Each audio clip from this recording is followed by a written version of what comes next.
Monsieur Carbard, pourquoi tenez-vous à réagir? Écoutez, ça fait 38 ans que je suis à Pluméliau. Dès mon arrivée, je me suis investi dans le milieu associatif et je suis devenu rapidement le secrétaire du club de foot, l'USP. J'ai créé l'école de foot pour les jeunes. J'ai également, toute ma carrière d'instituteur s'est déroulée à Pluméliau. J'ai été élu pendant 19 ans. Alors, quand vous lisez dans la presse, un matin, des insinuations, certes, ce ne sont pas des accusations, mais quand vous lisez que le maire dit « je ne dis pas qu'il y a eu enrichissement personnel ou détournement », avouez qu'on peut être offusqué, qu'on peut être blessé, voire révolté. Jusqu'à présent, je me suis tenu à l'écart de l'équipe municipale, de ses décisions. Je ne suis jamais intervenu. Je n'ai jamais rien commenté. Mais là, c'en est trop. Qui ne dit mot consent. Et je ne consens pas du tout à ce qui a été écrit. Donc je réagis. Et je sors donc de ma réserve. Et je me donne le droit de rajuster ce qu'on a pu lire ici ou là. Vous reconnaissez le déficit du CCAS? Il y a en effet un déficit au CCAS. Je ne le nie pas. Ce déficit ne date pas d'hier. J'ai hérité d'une situation difficile en 2008. Je la connaissais depuis 1995 puisque j'étais élu au conseil d'administration du CCAS depuis 1995. Je ne suis pas du genre, moi, à rejeter la faute sur mon prédécesseur. J'assume la responsabilité. Le conseil d'administration a été régulièrement informé de cette situation. Une conseillère de l'équipe actuelle, d'ailleurs, siégeait au conseil d'administration. Elle peut l'attester.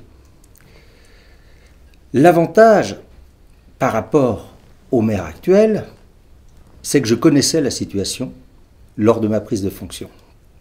Alors ce qui m'interroge, moi, c'est que M. Quérault découvre la situation un an après sa prise de fonction. Certes, il y a eu un changement de directeur en juillet, mais ça n'explique pas tout. Depuis juillet, 7 mois se sont écoulés. Alors, j'ai le droit de m'interroger. Comment expliquez-vous ce déficit? Alors tout d'abord, il faut préciser qu'un CCAS ne produit pas de richesse, ce n'est pas sa fonction première.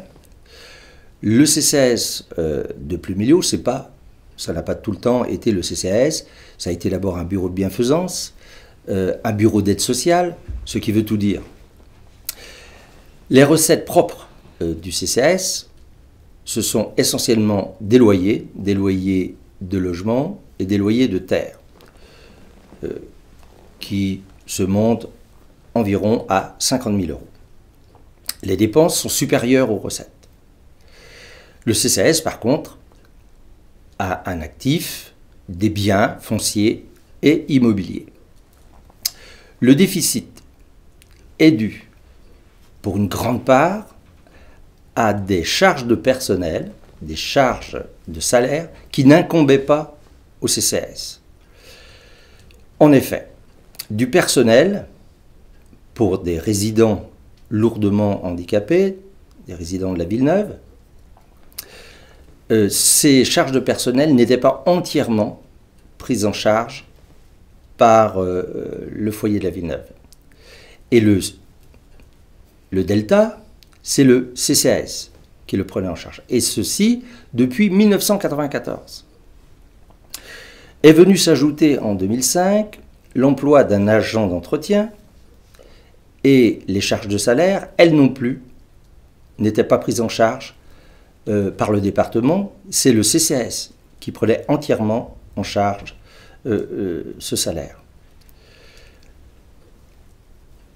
Voilà.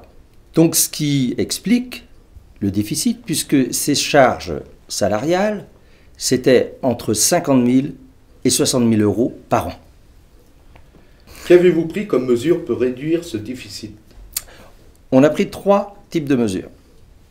La première, la plus importante, le transfert de charges de personnel.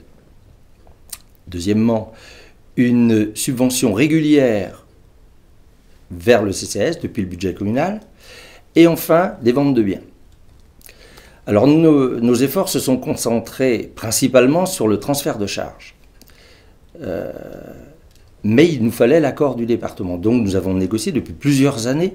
Nous étions en négociation avec les services du département pour transférer ces charges. Et c'est seulement en 2013 qu'on a eu l'accord des services du département pour transférer les charges vers le budget de la résidence de la Villeneuve, donc pour les charges de personnel d'auxiliaires de vie sociale, et d'autre part, un transfert vers le budget de l'EHPAD pour ce qui concerne la partie de participation de l'agent d'entretien pour l'EHPAD. Ça représente quand même entre 40 000 et 50 000 euros de dépenses qui vont alléger le budget du CCAS. Donc ce n'est pas négligeable. L'application, se faisant qu'en juillet dernier, les effets ne sont pas encore perceptibles. Alors, simultanément, on allège des charges du CCAS, mais monsieur le maire, lui, crée un nouvel emploi de secrétariat au CCAS, à mi-temps. Son adjointe aux affaires sociales augmente de 160% le coût du colis de Noël pour les personnes âgées. Alors je veux bien endosser beaucoup de choses, mais pas ces dernières dépenses. Deuxième mesure, le versement annuel d'une subvention vers le CCAS de 30 000 euros depuis le budget communal. Donc tous les ans depuis 2008, on verse 30 000 euros vers le CCAS. Auparavant, la participation communale vers le CCAS était plus ponctuelle. Enfin, troisième mesure, vente de biens.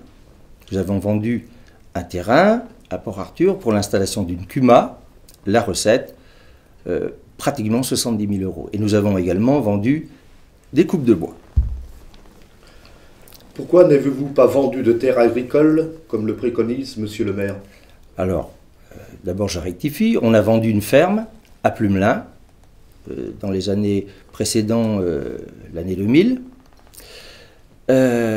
Pour les autres terres, même si on avait voulu vendre des terres agricoles, à l'époque, toutes ces terres, tous les locataires étaient en activité, et le contrat qui liait le CCAS, propriétaire, au locataire, est un bail rural.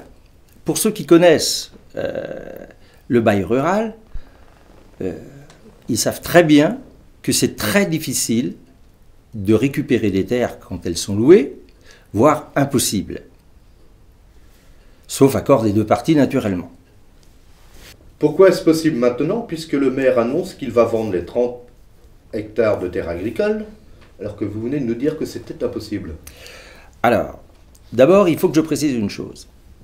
Le maire annonce la vente de 30 hectares de terres agricoles.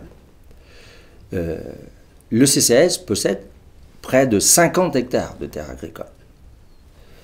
20 hectares à Grinfet, un peu plus de 20 hectares au Rhin et quelques hectares à Talvernanès. Bien. Alors je réponds à votre question. Pourquoi maintenant est-ce possible? Tout simplement. En tous les cas, je peux répondre pour la terre de Grinfet, les 20 hectares. Le bail qui concerne ces 20 hectares a expiré naturellement puisque la personne qui détenait la location a cessé son activité.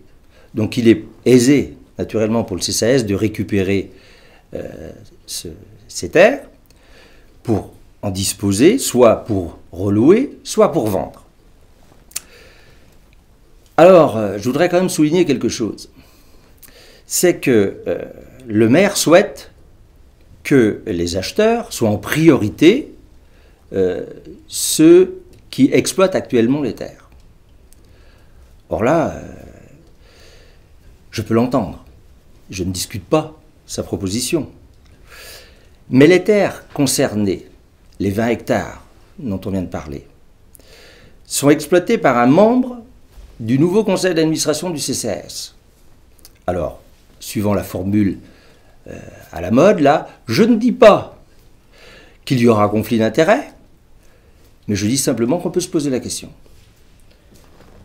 Parmi les biens du CCAS, vous auriez pu vendre 2 maisons.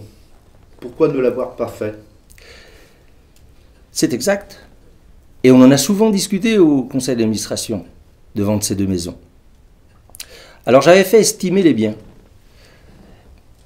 parce qu'on ne voulait pas les brader. La maison de Madame Bénic, la maison que Madame Bénic nous avait léguée, c'est une maison qui se situe près d'Intermarché. Je l'avais fait estimer par les services des domaines.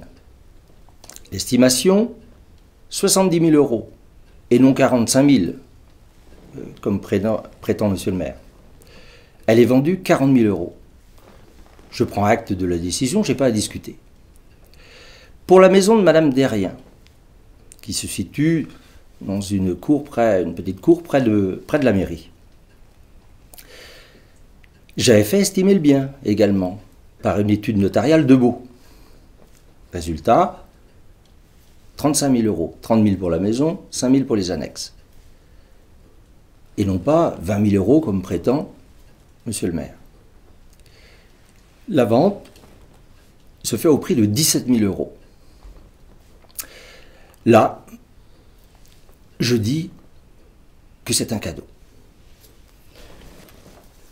Monsieur Quérault prétend que la nouvelle subvention versée au CCAS par la commune va plomber ses projets.